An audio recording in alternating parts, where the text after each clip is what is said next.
আপনারা এই বৃষ্টির মধ্যেও দূর থেকে দাঁড়িয়ে জাতীয় নাগরিক পার্টির বক্তব্য শুনছেন। আমাদের কেন্দ্রীয় নেতৃবৃন্দ আপনাদের উদ্দেশ্যে জাতীয় নাগরিক পার্টির স্বপ্ন আকাঙ্ক্ষা নিয়ে কথা বলেছেন, বাংলাদেশের বর্তমান সমস্যা নিয়ে কথা বলেছেন, ময়মনসিংহের সমস্যা নিয়ে কথা বলেছেন।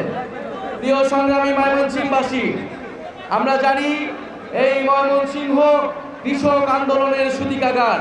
ময়মনসিংহে সেই ব্রিটিশ বিরোধী সময় থেকেই জমিদার প্রথার বিরুদ্ধে এবং উপনিবেশের বিরুদ্ধে লড়াই সংগ্রাম হয়েছে। আমাদের কৃষকরা সংগঠিত হয়েছে, লড়াই করেছে। আমরা সেই কৃষকের সন্তান যারা বিশ্ববিদ্যালয় শহরে পড়াশোনা করতে যাই, কিন্তু আমরা দেখি পড়াশোনা করে আমাদের জন্য কোনো কর্মসংস্থানের ব্যবস্থা নাই।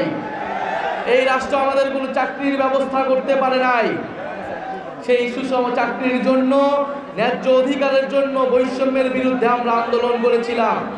সেই আন্দোলন থেকে গণ অভ্যুত্থানের রূপ নিয়েছিল সাধারণ মানুষ। ময়মনসিংহের সাধারণ ছাত্র জনতা এসে গণ অভ্যুত্থানকে সফল করেছিল। এই ময়মনসিংহ 41 জন শহীদের জেলা। এই ময়মনসিংহেই শহীদ হয়েছে আমাদের একজন ভাই। এই ময়মনসিংহে কোনো কর্মসংস্থানের ব্যবস্থা নাই। ফলে ময়মনসিংহের আমাদের ভাইয়েরা যায় উত্তরা, ভাইয়েরা যায় গাজীপুরে গার্মেন্টসে কাজ করতে। সেই গার্মেন্টসের ভাইয়েরা বোনেরা তারা রাজপথে নেমে এসেছিল গত বছর জুলাই মাসে, যখন দেখেছিল সাধারণ ছাত্রদের উপরে গুলি চালানো হচ্ছে। ন্যায্য অধিকারের জন্য রাস্তায় নামলে সরকার গুলি চালাচ্ছে।